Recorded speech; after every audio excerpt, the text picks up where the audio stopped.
बूढ़े भिखारी की अनोखी कहानी। रोज दिन एक भिखारी दरवाजे के पास आकर भीख मांगता था और घर का मालिक हमेशा घर के बाहर आते ही उसे देखकर फिर जाया करता। कई बार उसको गालियां भी देता और कहता, तू जिंदा ही क्यों है, पूरी जिंदगी ऐसे ही भीख मांगेगा, धरती का बोझ क्यों बना बैठा है। और कभी कभी उस भिखारी को गुस्से में वह धक्का भी मार दिया करता। इतना कुछ हो जाने के बावजूद भिखारी के मुंह से सिर्फ यही निकलता कि भगवान तुम्हारे कर्मों को माफ करे। एक बार व्यापारी को धंधे में बड़ा नुकसान हुआ। व्यापारी बहुत परेशान था कि तभी उसके दरवाजे पर वही भिखारी आया। गुस्से में अपना आपा खोते हुए व्यापारी ने उस भिखारी को पत्थर मारा। पत्थर लगने के कारण भिखारी के सिर पर काफ़ी चोट लगी और उसके सिर से खून बहने लगा।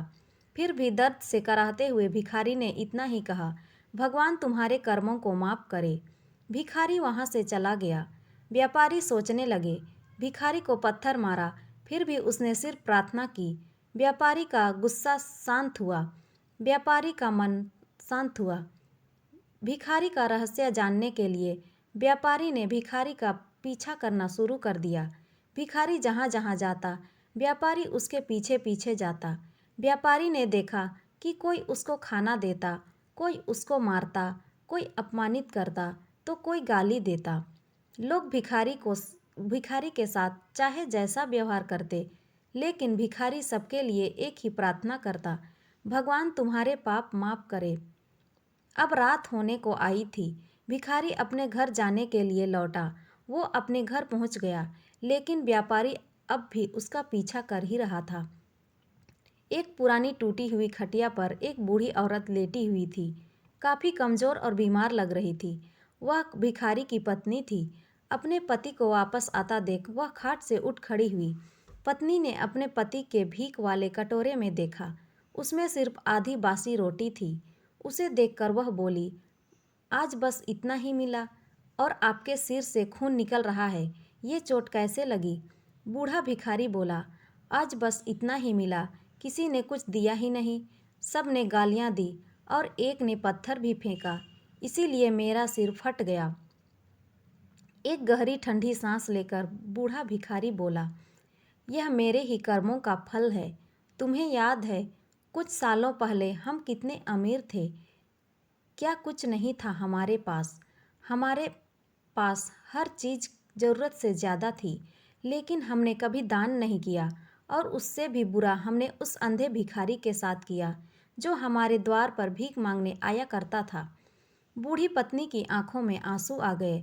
वह बोली, हाँ, हम उस बेचारे के साथ बहुत बुरा करते थे, उसका अपमान करते थे, उसे खाने के लिए रोटी की जगह कागज़ दिया करते, उसका मजाक उड़ाया करते और कभी कभी मारा भी करते। मैंने कभी उसको रास्ता नहीं दिखाया।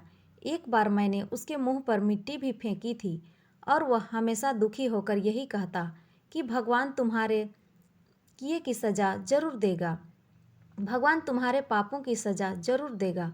उसका श्राप सच हुआ और हम इस दुख भरी जिंदगी में आ गए।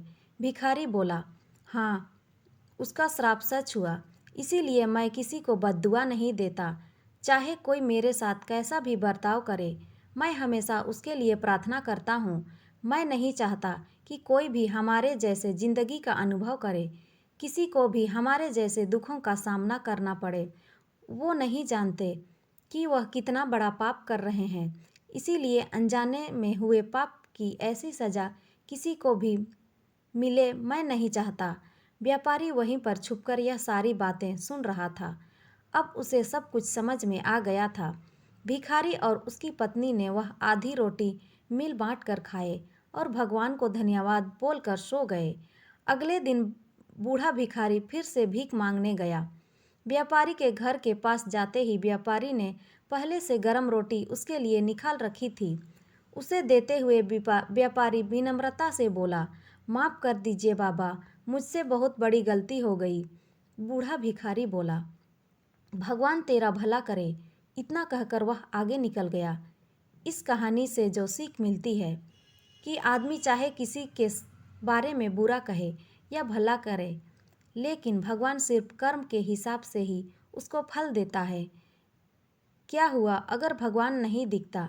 लेकिन यह बात सच है उसके खाते में सबका हिसाब बहुत बहुत पक्का होता है। इसीलिए जब हम किसी के लिए कुछ भी करें तो अच्छा ही करें।